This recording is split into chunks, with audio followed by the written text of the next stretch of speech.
All right, I think it's a good time to get started and people can join in when they get to us in the interest of time.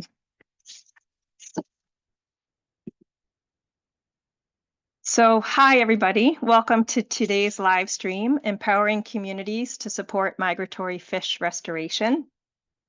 We're using this platform to celebrate and kick off World Fish Migration Day, which is technically Saturday, May 25th.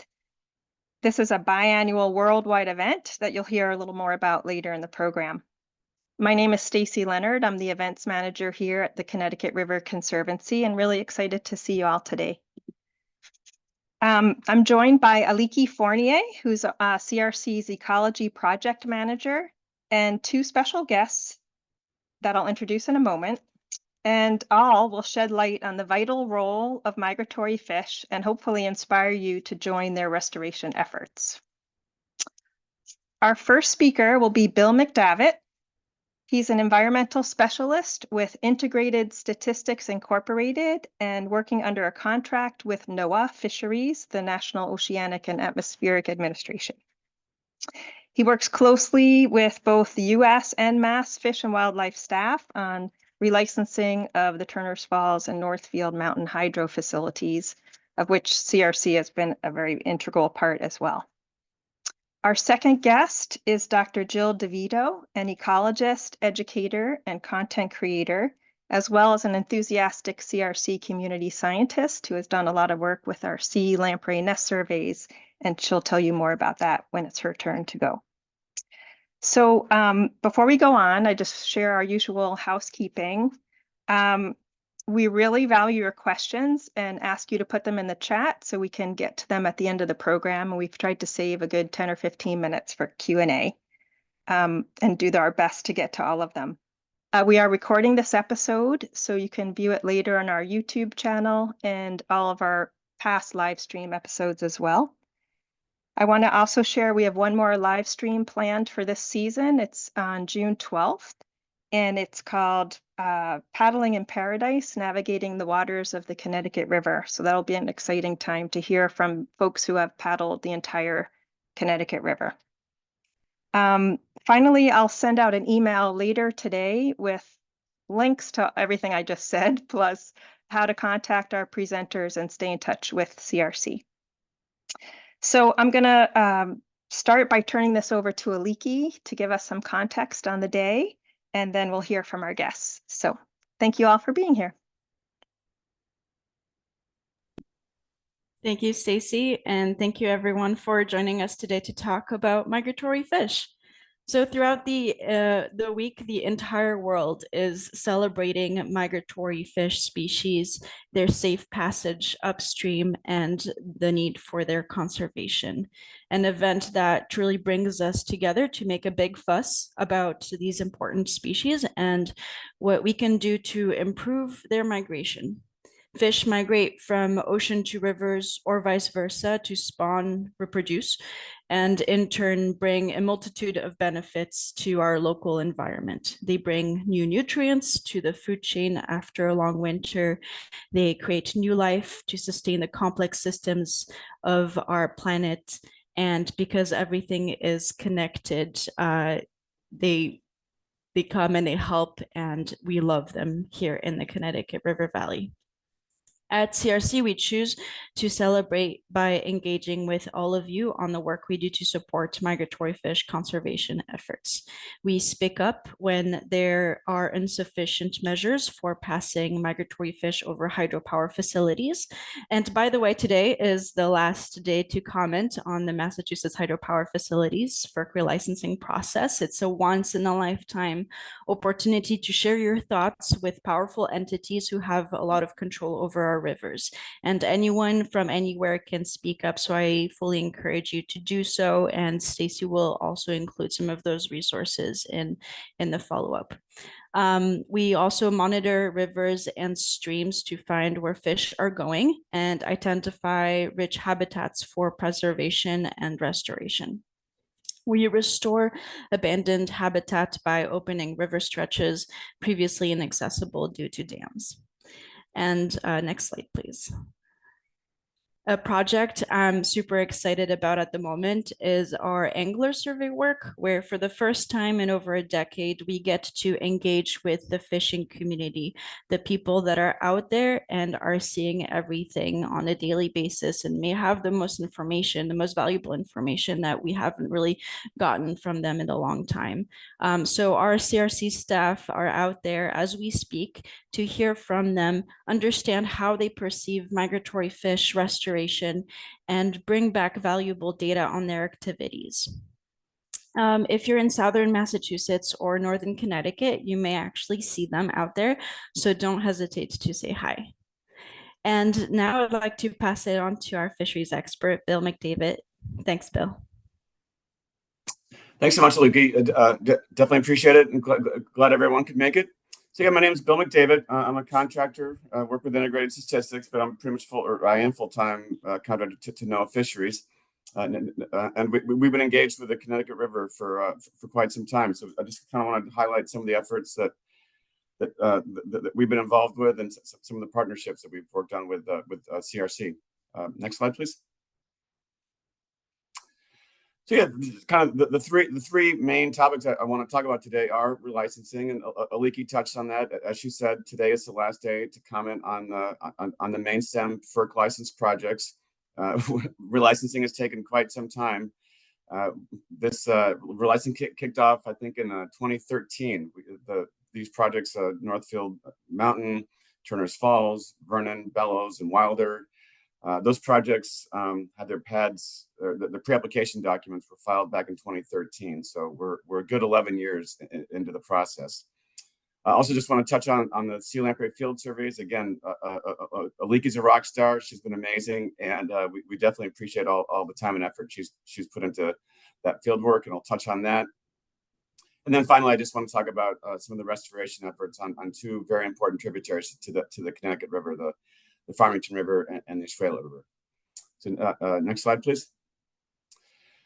So yeah, so NOAA Fisheries is in the Department of Commerce, and the main tool we have is when Congress wrote the Federal Power Act. Within that law, there is a section called 10J, and that gives our agency the ability to write recommendations. And then Section 18 is kind of really our big hammer, if you will. It's the ability to tell a licensee, thou shalt build a fishway. So that's just what we filed yesterday, and the U.S. Fish and Wildlife Service filed their preliminary fishway prescription last week. So it was a long time in coming. They're a big effort, and it's also based on a negotiation.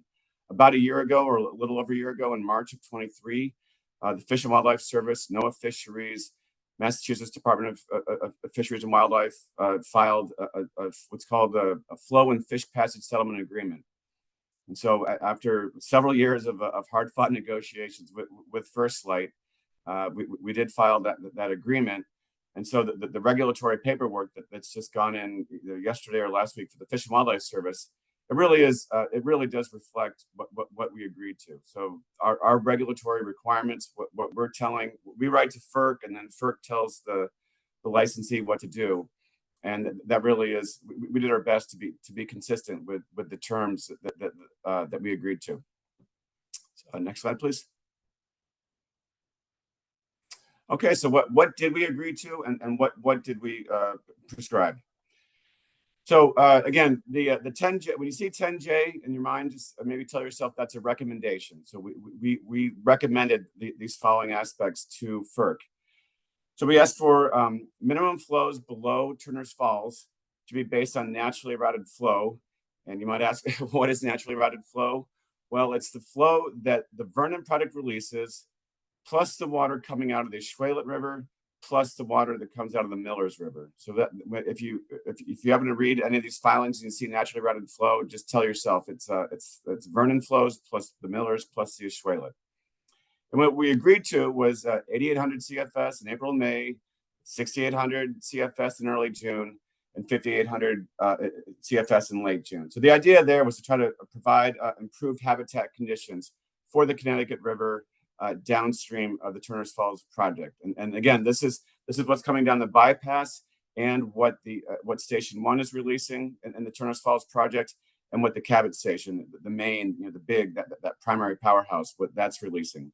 So these flows reflect the overall project releases that we want to see during those time periods. The other big improvement is ramping rates. Again, if you can think about the Cabot Station powerhouse, it has 6 units, 6 turbines that spin, and each turbine has a capacity of 2,500 CFS. And so what we're recommending is that these units can only be turned on one at a time or one per hour. So let's say if one unit is running, and then you turn the second one on, the company needs to wait an hour to turn the third one on, and then wait another hour to turn the fourth one on. So the idea is that we're trying to smooth out the releases rather than going from 1 to 6 all at once. It's going to take 5 more hours to go to full generation capacity. So we saw that as a win for, again, improving the overall habitat conditions in the Connecticut River downstream of the project. Some of you might be familiar with the emergency gate. In hindsight, I probably should have put a photo, but the emergency gate is immediately above the fish ladder. So there's the powerhouse and there's the fish ladder at Cabot Station. And then this emergency gate, it's not that common, but every now and then the company does literally have an emergency. They need to release a lot of water all at once. And there's several gates there. And every now and then they might just need to open up all those gates quite rapidly. And immediately downstream of those gates are short-nosed sturgeon spawning habitat. And so the idea there is that we try to put some limits on when those emergency gates are released. We can't totally control it, but we did make a recommendation that they put some limits on how these emergency gates are run, and especially when endangered short-nosed sturgeon are spawning in the area. We also included fairly standard language for an operation monitoring and reporting plan. At several FERC licensed facilities throughout the region, that's fairly standard language to have a plan filed. And then the other thing that might interest some folks on this call is the flow notification website. The idea there is that First Light will build a web page that just allows people to see what the flows are. If you're familiar with the USGS and some of their flow reporting on the web, well, it won't be an identical user interface, but that's the basic idea, is that First Light will be providing flow information to the public, to the resource agencies, to boaters, to recreationists, and anyone who's interested. That information will be publicly available, and so that's the recommendation that we made and that First Light agreed to. Next slide, please. Okay, so here's the big one for us, at least for the National Marine Fisheries Service and also for the U.S. Fish and Wildlife Service. Again, Section 18 of the Federal Power Act. This is where Congress gave us the authority to mandate, to require fish passage. And so we have several Section 18 conditions that we just filed yesterday and were agreed to. The first one is the minimum flow release. So it's one of our guiding philosophies as we negotiated and as we wrote this prescription was to keep fish in the river. As fish swim up the Connecticut River and they approach the project, that I grant you there is currently a fish ladder at the Cabot Station, but what we really wanted to see was for fish to be in the river as long as possible, and so we wanted the healthy releases coming from the dam and from Station 1, again to keep fish in the river and to have fish swim up to the dam. So this is a mandatory term where we require certain flows at certain times in the bypass reach, and we have confidence that we think these fish will find these very strong cues from the bypass flow and swim up to the dam, and then build. And then the other very big requirement was to build upstream fish passage 9 years after FERC issues the license. So again, the idea is to have healthy flows going down the bypass, and then to build a brand new fishway. It's going to completely overhaul what is there currently. That ladder that's there now, there'll be a brand new fish lift. It'll go through full design review. We'll have federal fishway engineers reviewing it, biologists reviewing it, state of Massachusetts staff reviewing it. So it'll be whatever and 9 years out, whatever modern day fish passage requirements are in place. So to the extent fish passage requirements evolve, there'll be a thorough design review for that new lift that gets built up at the dam. The other aspect that we put into our Section 18 requirement, mandatory terms and conditions are testing. So in addition to building these structures, we also want First Light to test. We want to know how well these structures are working. Several years ago, when the entity was referred to as the Connecticut River Atlantic Salmon Commission, again, which is now the Connecticut River Fisheries Cooperative, but the CRASC wrote a shad management plan, and that management plan had performance standards. And so the idea here is that the performance standards from that CRASC shad management plan will apply to First Light when fish passage is in effect. So we will hold, First Light will be held to a 75% upstream effectiveness standard. We want to see at least 75% of the upstream running fish pass the project.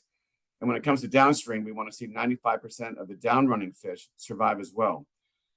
And then given that Turner's Falls is a complex project, that bypass reach is 2 miles long. We have water coming out of the dam. We have water coming out of Station 1. We have water coming out of Cabot Station. And then we also have the islands. So the various paths that fish can take, there'll be a lot of data, and we're going to take a data-driven approach. Once we have that data, we're going to evaluate where some possible problems are, where fish might be delayed, where there might be holdups with their passage getting all the way up to the dam. So again, we'll have all sorts of telemetry data, and we're going to use those data to evaluate how well the First Light is passing fish, how well these newly constructed fishways are working. Next slide, please. So then the other mandatory terms and conditions are, again, some fairly standard language. We have some operating periods. First Light has been working with these operating periods. So that's fairly standard language. Basically in the spring, May and June is when we and a little bit in April, but that's when we want these fishways to be operating. And also another standard condition with several FERC licensed projects throughout our region. We want First Light to develop a fishway operation and maintenance plan, not only for us, the resource agencies, and for First Light, so the First Light staff also have a document stating how the fishways should be operated. Next slide, please. Okay, now jumping up to Northfield Mountain. This is the pump storage project. Some of you, or hopefully most of you, are familiar with this very large project where very large volumes of water are pumped and very large volume to the upper reservoir, and very large volumes of water are released into the Connecticut River. And sometimes the Turner's Falls Head Pond is referred to as the lower reservoir. But if you hear lower reservoir, it also is very much the Connecticut River itself. But within our Section 18 mandatory conditions, we did prescribe intake protection. Basically, we want to screen to protect the juvenile shad and juvenile eel that are in the river. We don't want these animals entrained. When Northfield pumps, we don't want these fish to be pumped up into the upper reservoir, and that's why we have a screen. And here too, this screen will go through rigorous fish passage engineer review. When we get designs, we'll have a 30%, 60%, and 90% design review. Again, point being, our engineers will thoroughly review the structure, and just as and also similar to Turner's Falls, we'll have testing. Just because they build it doesn't mean that they build it and they're done. We will have real fish being studied, fish that are moving, and we'll see how well. The hope is that we see very few juveniles and few to no juveniles entrained into the upper reservoir. And here too, the same thing with the data-driven approach. To the extent we identify some problems after the studies are done, we'll use the data to help address any fixes that might be needed. And then there too, the operating periods and the operation and maintenance plan is a standard language, like most of our projects, or many of our projects throughout the region have. Next slide, please.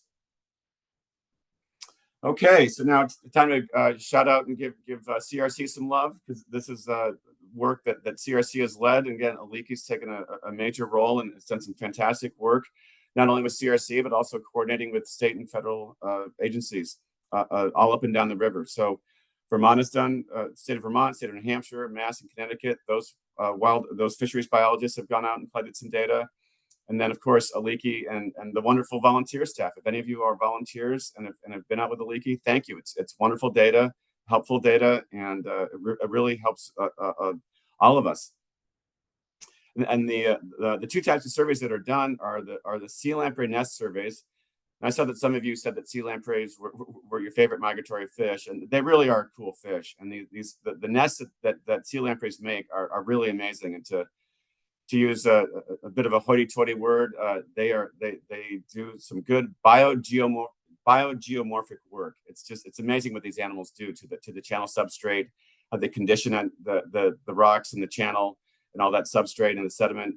And so just to know that or to have the optimism that sea lamprey populations should be going up, that just means more nests and more biogeomorphic goodness. So it's great that people are going out and collecting that data, and I certainly have some optimism that the sea lamprey populations should be going up. So hopefully everyone feels good about that. And then the other cool bit of field work is all the eDNA work. Don't want to say too much about it, but it does involve walking streams, collecting field samples, and then proper reporting, proper handling of those samples, and going to a lab and then getting the data back. So there's a whole workflow in terms of going out in the field and then ultimately getting the data back and analyzing the data. So to all the volunteer field work that's done to collect eDNA samples, thank you, because it's wonderful work, it's important work, and it really helps all of us. And yeah, I think hopefully all of you know that Aliki would be a great contact if any of you want to find out more about that work. Next slide, please. Okay, and then just finally, kind of talking about restoration, with World Fish Migration Day coming up. I just kind of want to highlight two tributaries to the Connecticut River, the Farmington River and the Ashuelot River. So the Farmington River is down in Connecticut. It's a major river. It's a sizable watershed. And it actually, the confluence is below Holyoke. So the point there is if a migratory fish is in Long Island Sound and it swims up the Connecticut River and it breaks left at the Farmington, the first dam it will encounter is Rainbow Dam. And Rainbow Dam is this really kind of challenging dam that it generates hydropower, but it does not have a license from the Federal Energy Regulatory Commission, which makes it just a really challenging project. There's a long history that I won't get into, but it's some court cases, but it's able to generate hydropower without having any regulations from FERC. And there is a fishway there, but it's a long, sort of sad and frustrating story. And it's a fishway that really doesn't work very well. And the state of Connecticut it's so poor that the state of Connecticut has made the decision to not pass any fish there. But meanwhile, several NGO groups, I believe CRC has been involved, the Farmington River Watershed Association, Save the Sound, and some others have been involved with trying to talk to Stanley Black & Decker. They're the entity that owns Rainbow Dam. And there are ongoing conversations about what can be done to help improve fish passage at Rainbow Dam. And there too, it's important work, it's needed work. And if you have any interest in getting involved, reach out to CRC or the Nature Conservancy or Friends of the Farmington River, because again, if we want restoration to succeed on the Farmington River, it really rests on making improvements at Rainbow Dam. And then the next dam, so assuming fish do manage to pass Rainbow Dam, which again, at the moment they're not doing, but assuming that happens, the next barrier fish would encounter is Lower Collinsville. Lower Collinsville had been a FERC licensed project. Back in the early 2000s, it had a license. It was a hydropower project that generated, but it hasn't generated for, let's just say, 2 decades now. And that project has been funded for removal. My colleague Jim Turek with NOAA's Restoration Center has been very involved. The Restoration Center has contributed, and we're optimistic that dam, that former hydropower dam, can come out next year. So that'll be good news. And then above Lower Collinsville is Upper Collinsville, and that's a FERC licensed project. It generates, it holds a license, and the Fish and Wildlife Service actually required upstream and downstream passage. So that's in place. So if we get passage at Rainbow and Lower Collinsville come out, the fishways at Upper Collinsville are literally ready and waiting to go. We'll be able to pass fish there once those lower 2 dams are taken care of. And then finally, just a smaller dam on a tributary to the Farmington is Bristol Brass in the town of Bristol. And there too, the Connecticut DEEP is the lead. And from what I'm told, that they're confident that dam will come out next year. So there too, that'll be some wonderful habitat and improved connectivity within the Farmington River watershed. And next slide, please. I believe that this will be my last slide as well. So the Oceanic River. So now fish, if the fish is in Long Island, it will have encountered the Holyoke project run by Holyoke Gas and Electric. It will have encountered Turner's Falls, the product that's licensed by First Light. And then these fish can swim up the Connecticut River, and once they'll cross into New Hampshire, and they can break right onto the Oceanic River. And the first dam they'll encounter there, it's called the Fisk Mill Project. And that project does hold a license. It's set to expire soon. There's all sorts of regulatory back and forth. But and this gentleman, Justin Amon, who lives out in Montana, he tried to file for a license, but in the end, that was shut down. So what's before us right now with Fisk Mill is what's called a surrender application. So the current owner, the current licensee, Fisk, the company is called Fisk Mill Hydro, and they run the Fisk Mill project. Fisk Mill Hydro has submitted a surrender application. They've told FERC, we want to surrender our application.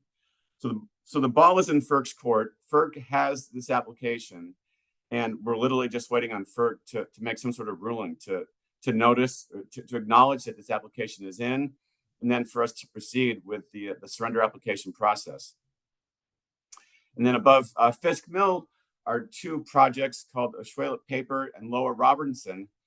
And when FERC issues paper for people to operate, they really sort of come in two flavors. And rather than vanilla and chocolate, they come in what's called a license or an exemption. So the main stem projects, and most projects hold a license, and they have a license term. It might be 30 years, it might be 40 years, it might be 50 years. But if FERC issues an exemption, that's what I call once and done. So maybe back in the 1980s or the 1990s or the early 2000s, a company might have applied for an exemption, and that was literally our only bite at the apple. Back then, some 20, 30, 40 years ago, when a company obtained an exemption, they were exempt from any future relicensing. So that can be kind of challenging for us, especially if we weren't necessarily, we didn't have the staff, we didn't have the program, and we just, sadly, we weren't involved with these projects. But we definitely have our eyes on the Oceanic Paper and Lower Robinson.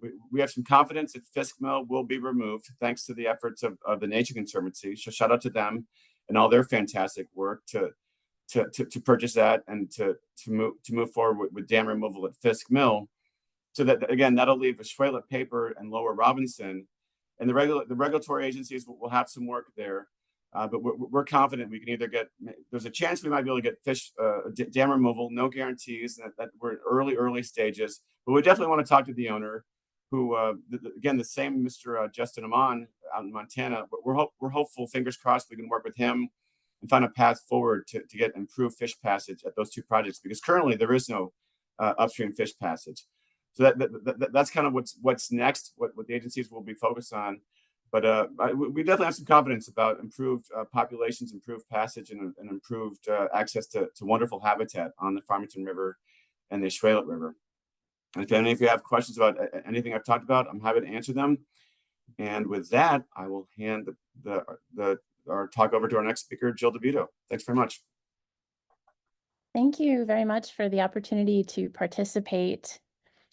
It's true that I'm an ecologist, and I've been spending most of my career teaching college students, but I'm here as a community scientist and as an advocate for wildlife. So instead of giving a lecture, I'm going to tell the story of how I got to care about what was happening in the Connecticut River, how I got involved with the Connecticut River Conservancy and became excited about community science, and a little bit about what's going on in my neck of the woods and with my favorite migratory fish species, which is the sea lamprey.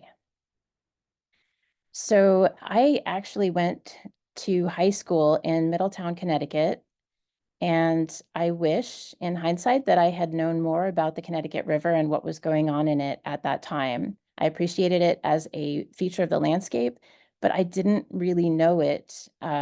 And I regret that now. I spent most of my adult life in other faraway places, but my family is still a few miles away from the Connecticut River down in Connecticut.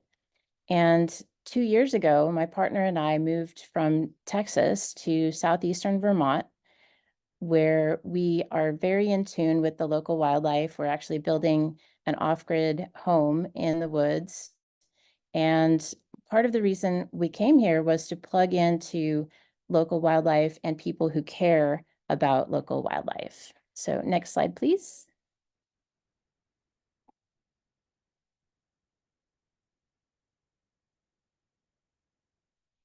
For me, community science is about getting to know my neighbors. And in Dallas, Texas, some of my neighbors were the monarch butterflies that flew through the area on their way to overwinter in Mexico. So a few years before I moved away, I started tagging monarchs as they landed on the native landscaping that we had planted in our yard. And one of the first things I did when we moved to Vermont is I signed up with the Vermont Center for Eco Studies to monitor a vernal pool for amphibian breeding activity in my neighborhood. Next slide, please. And then also during my very first summer here, I looked at the Connecticut River Conservancy webpage and saw some neat volunteer opportunities. And I went out into the Saxons River mouth with Aliki looking for lamprey nests. So I volunteered to do the nest surveys, and that's how I got hooked on community science with the CRC. And that is actually a great place to start learning about the Connecticut River and the migratory fish and everything that goes on here. So I encourage you to check out their webpage, which is really contains volumes of information about what's going on and how to get involved. So one of the first things that I learned from Aliki is that lampreys belong here. I, like a lot of people, when I thought about sea lampreys, I thought about a really creepy looking parasitic fish that looks like it was invented for a horror movie. And I thought about ecological damage being done in places like the Great Lakes, where they are invasive. And I have since learned that they're also invasive in Lake Champlain. So especially locally, the lampreys tend to have a really bad reputation. And they quickly became my favorite local migratory fish species for a couple of reasons. One is that they make it all the way up to the Bellows Falls fish ladder in my backyard, which is where I took this picture. And most of the other migratory fish bail out before they get that far north. And the other reason is that I have a soft spot for the creepy animals that people love to hate. Next slide, please. So I did survey for nests, but that's done after the lampreys have already finished breeding to not be disruptive to them and to make sure that all of them are counted. So my first chance to see a lamprey in the wild was a few months later at the Turner's Falls Rescue Operation, where CRC and some partner organizations get together a huge group of volunteers to rescue the juvenile lampreys that get stranded in the mud when the hydro dam there undergoes its yearly inspection. So once a year, the lampreys are in danger, and once a year, they're rescued by this big operation. And so one of the things that I learned at this activity is that people locally, there is a community who cares about what happens to migratory fish, including the sea lamprey. I actually documented this rescue operation and put it on my YouTube channel and started making videos about the migratory fish that I was getting so interested in. Next slide, please. Another thing that I learned about lampreys and that you've learned already in this presentation is that dams can end their migration. So lampreys can use fish ladders, but only some of them are able to get through the fish ladders. many of them can't because the fish ladders were and other types of fishways on the Connecticut River were designed for much more powerful swimmers, and lamprey are not powerful swimmers, so they don't always make it through the fish ladders. And we'll talk about in a moment other types of dams that can be even more impactful on the tributaries. Next slide, please. So I made an effort to document the migratory fish, including and especially the lamprey, passing through the fish ladders that had viewing areas on the Connecticut River. So I did that last year, but I also wanted to see them out in the wild. So I went down to the mouth of the Saxons River, which is just below the Bellows Falls fish ladder. So this is the last place that they might have bailed out to spawn in a tributary before they get to the Bellows Falls fish ladder. And one thing you can see in the back of this picture under the overpass is an old dam called the Blake Higgins Dam.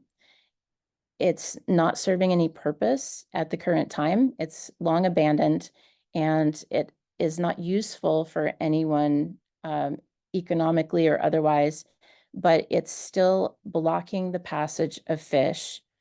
And there's a lot of nice lamprey spawning habitat upstream from there that they can't reach because of that obstacle. And we'll talk a little bit more about that in a moment as well. So I did see firsthand how dams can end the migration of lampreys. Next slide, please. But I did find the lampreys at this location and had a chance to film them spawning, which was really exciting. And I became even more invested in their fate. Next slide, please. So I was really sad when I took this picture 1 month later. This was during the July 10th flooding event at the same spot. And a lot of you are aware of the impacts on human communities in Vermont and downstream on the Connecticut River, where all that water piled up on its way to the Sound.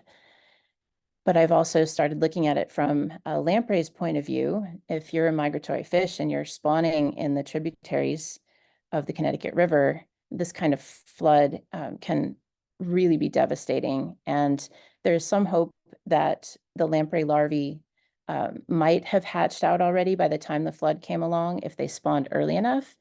And the larvae may have migrated to a place where they buried themselves in the mud. So hopefully that happened for a few of them, but this could not have been good for lampreys and other migratory fish.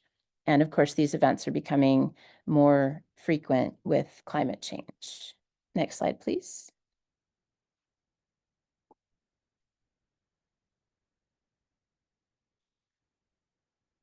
So I also am looking forward to documenting the removal of the Blake Higgins Dam. I'm excited to report that the CRC has partnered with other organizations and raised money to remove that dam and restore the habitat for lampreys and other native fish. So I think it's upwards of $350,000 that it costs to do a project like this. So it's a long time in the planning process, and fingers crossed it will begin in fall of this year. So I'm excited to document that on my YouTube channel. And next slide, please.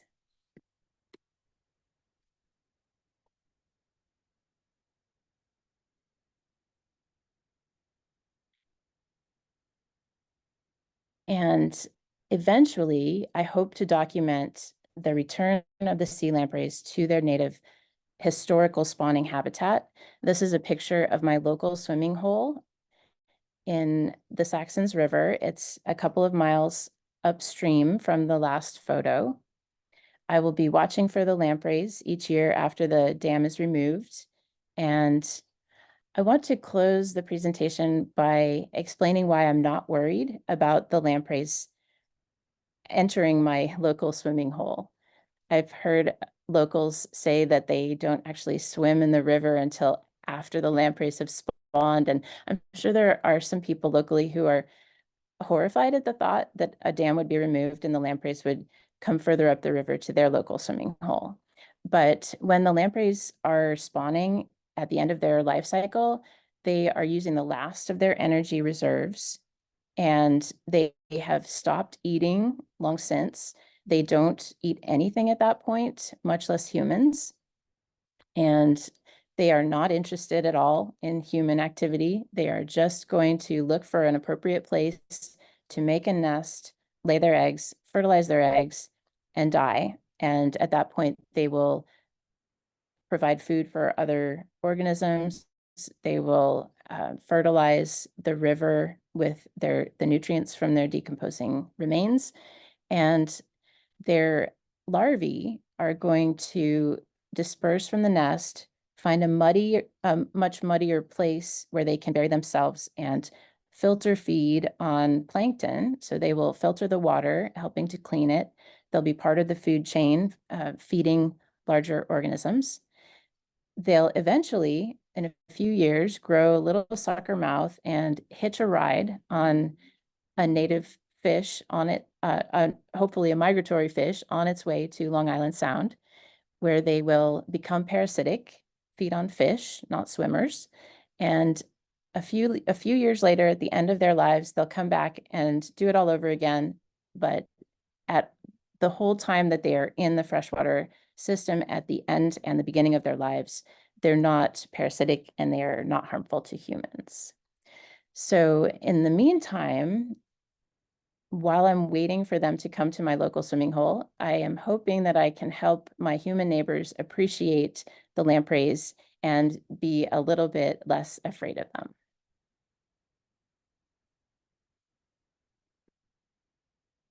And I do have a question for Bill if we have time at the end, which is, I would be curious to hear how some of the newly designed fish ladders might be friendlier to the lampreys. That is a work in progress. We've got decent data on fish passage needs for alewife and shad.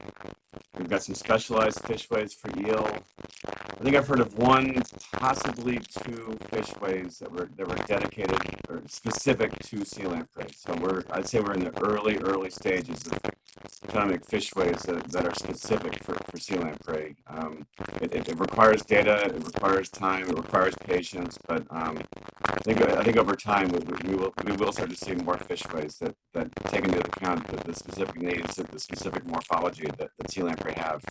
And so fingers crossed, we'll see more, and we'll see more improvements and higher passage rates. Great. I'm getting a little interference on the line, but hopefully that will pass. And now we're going to go back to Aliki. Thank you, Jill and Bill, for all of that. Thank you so much. That was so insightful. And I appreciated the stories, Jill. It's wonderful. So I hope that Bill and Jill helped all of you get a better sense of community and how together we can make an impact on migratory fish conservation. And the good news is you can be like Bill and Jill and also take action on this important work, from commenting on the hydro dam relicensing or joining us on the field for monitoring work. So between June and July, we'll be visiting 10 river segments this year in various towns between Lebanon, New Hampshire, and Haddam, Connecticut, to look for lamprey nests. So yes, like you heard from Jill, sea lampreys do build nests out of river rocks to lay their eggs, and they're out there right now getting ready. They're migrating up and they're going to be building. And once they're done with their work and they've passed, we can find these nests and get a population estimate, as well as track rich habitats to preserve for future generations, or restore habitats that look great but where lampreys can't get to. So you can really get involved with that work. I put a link in on your screen, and you can also take that QR code and get straight to our sign up page. Next slide, please. We also have an online resource for those of you at home to track their migration as data comes in from us, from the state and federal agencies, all those people that are out there working on fish and have their eyes on where the fish are and where they're going. We did build a resource for you to go check out, so that way you can kind of stay in touch with this work and find the best ways to get involved. So I encourage you to use that resource. It's at migratoryfish.org to learn more about the species. There's great education on each of the fish, why they make this journey, where they go, what challenges and obstacles they face, and then hear directly from experts. It includes interactive maps, the latest passage reports, management plans, again, education on the fish and the dams that they face. There's really great animations on there that I had a lot of help from our colleagues on putting together to show you how exactly migratory fish make those journeys. And I think that that's the end of my piece. I appreciate all of you taking some time to join us today. And Cece, I think now we can start our question answer session. So if you have any questions, this is a great time to put them in the chat, and we'll go through them. I think also we can turn off the slides and just invite people to raise a hand too, since it's not a huge group, however people are comfortable. So I think that Aliki is going to monitor the chat, or, you know, read off questions if you have them there, or as I said, feel free to put your hand up. And we do have a quick, sorry. Oh, go for it. I just said we have one question we can start with while people start typing in their questions and think about them. So I'll start, and this one is addressed to you, Bill. So what do you recommend as some of the most important areas of the license that it would be helpful for community members to comment on by the end of today? Wow, gosh. Well, I guess just to back up just a tiny bit, I've been really impressed with the amount of comment letters that have come in already. But by my count, it's over 120. I'm sure it's probably even more. But several members have written to FERC. So in terms of what I've seen already, you know, it's been very encouraging, and I think it's great that so many individuals have commented, you know, written individual comment letters to FERC. But I guess to try to answer your question. Excuse me. It's a little obscure, but just for one moment, pretend that the Connecticut River, all the hydropower projects on the Connecticut River were owned by one company. That is not the case, but let's just pretend. Let's just say, let's pretend First Light owned Holyoke, and let's pretend First Light owned Vernon, Bellows, and Wilder. Under this imagined scenario, the company would know all the flows from project to project. Just internally, they would be able to know how much water they're receiving and how much water they're releasing. But we're not pretending, and that's not the case. And so Holyoke Gas and Electric, you know, the city of Holyoke has a gas and electric department. And to the extent you could write to FERC and say it would be great if Holyoke Gas and Electric knew what Turner's Falls was releasing, if that data exchange were to take place. No guarantees they'll be able to do that. And oh, by the way, I should say I'm speaking for myself. I'm just speaking as Bill McDavitt right now. I'm not representing NOAA. But yeah, I just think for Holyoke Gas and Electric to know the flows they're receiving from Turner's Falls, I think that would be helpful. I am encouraged about the fishways that are going to be built and the adaptive management. And the overall flow regime. So I think, and these are mandatory conditions. So well, yeah, I guess to the extent, if you want to write letters of support for our recommendations, remember the section 18, it's thou shalt, it's required, it's mandatory. But as far as the 10J recommendations, again, they are just that. It is just National Marine Fisheries Service writing a recommendation to FERC. And so to the extent you could support the recommendations that were made, A, the recommendations that were made, and B, that First Light has agreed to, we really want to see those recommendations get turned into to license articles. When it's all said and done, it's the FERC issues a license, and within that license are articles, basically requirements that the licensee has to abide by. So I would say support for the recommendations and support for First Light providing the flow information that Holyoke Gas and Electric needs so that they can manage their product well. Thank you. And I know that we also have some of CRC's river stewards on the call. I also want to open it to them if they have anything to add about the process or the excitement, but no pressure. Talking to me, Aliki. I would just say in addition to Bill's comments, speaking as himself, that those are really addressing the Massachusetts facilities, right? And we also have 3 facilities in New Hampshire and Vermont that are currently undergoing relicensing, and that comment period ends today too. I'm up in New Hampshire. I know Jill's from Vermont. I expect there are some other non-Massachusetts people on the call too. And you can comment on any and all of the facilities relicensings. If you go to CRC's hydropower advocacy page, you can see some of our positions there. But what we have been encouraging people to do is to let FERC know what is important to them, right? They don't live here and we do. So let them know what matters to you about the river, how you would like to see it protected and managed in the future in areas that FERC has the control to dictate license articles on. Those are all great points, Kate. Thanks so much. Totally agree.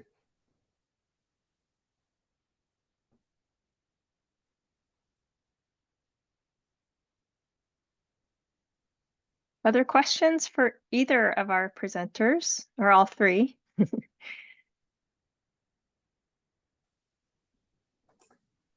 think it was a very thorough look at things, so everyone's well informed now.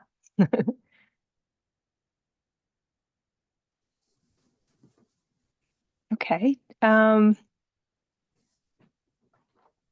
Aliki, do you want to just maybe close out reiterating a little bit how people can get involved in community science projects? And like I mentioned earlier, I will be sending an email with all the resources and links that we've been talking about today.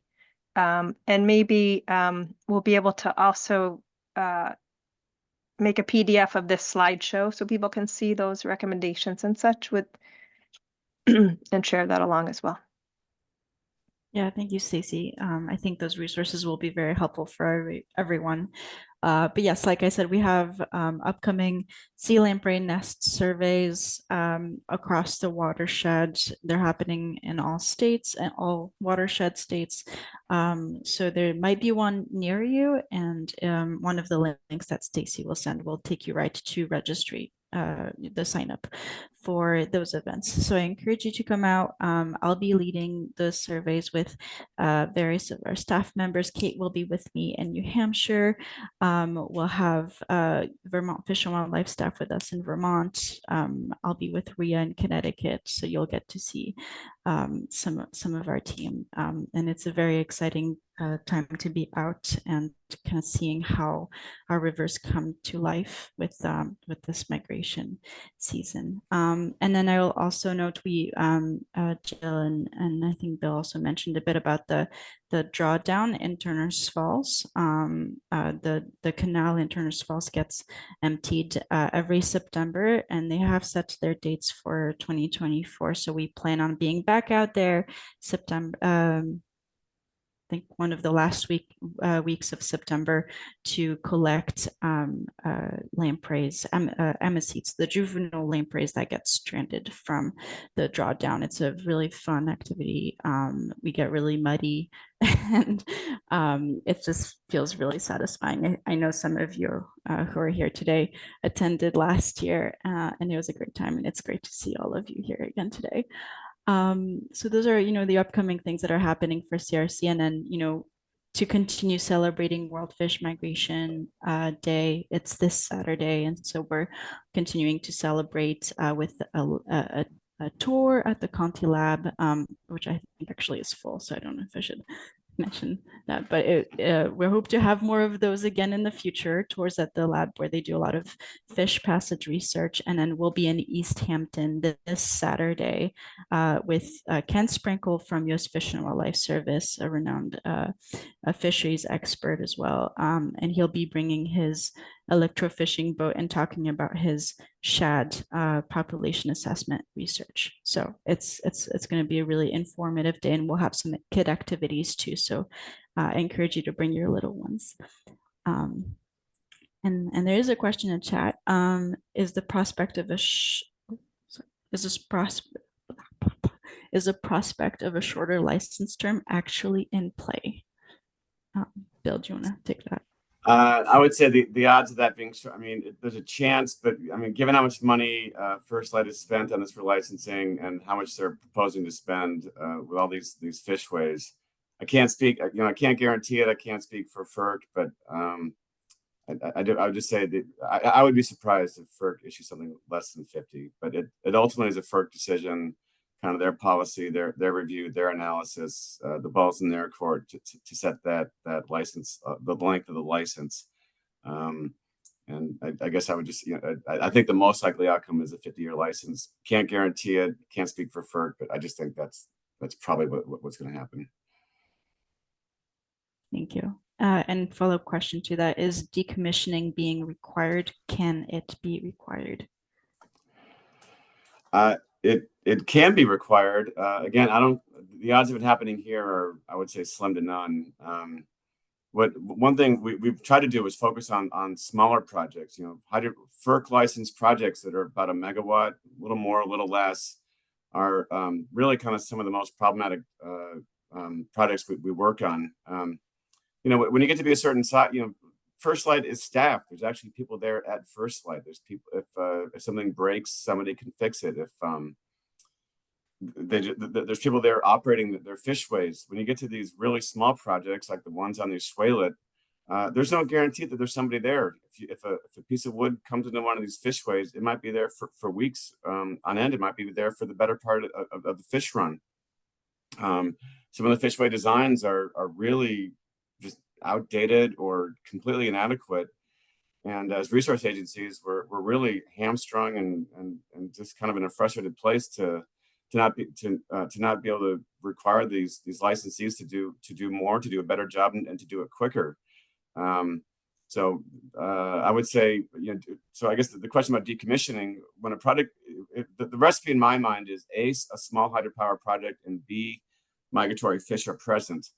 And if that's the case, if you're around 1 megawatt and you've got sea lamprey or shad or herring or eel, please weigh in, work with the resource agencies, weigh in and tell FERC that these small projects are really limiting or presenting real challenges for restoration efforts. And so that's one thing I've talked to about quite a bit with my NOAA colleagues is to trying to answer that very thorny question: how do you get small hydropower projects to do a better job of passing fish? And good answers are not really forthcoming right now. No, thank you. So we've come to the end of our hour, and I just wanted to take a moment and really appreciate Bill and Jill and Aliki for sharing their expertise and passion and energy for all the work that each of you do. Such a rich presentation. And I wanted to also share our informal survey at the beginning of this session on favorite migratory fish. Turned out that sea lamprey got the biggest vote. 4 of you picked sea lamprey. Yes.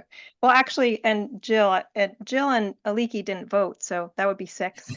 And we got a vote each for eel, striped bass, sturgeon, and California coast steelhead, if I got that right. So we got someone here from California. Thank you. So without further ado, we're going to close out the session. Thank you all for being here and listening and sharing questions, and look for an email with more follow-ups coming later today. Have a great day. Thank you. Thanks so much, Stacey. Thanks so much for all that the CRC does. Really appreciate it. Yeah, likewise. Thank you so much. Thank you, everybody. Bye-bye. Take care. Bye-bye.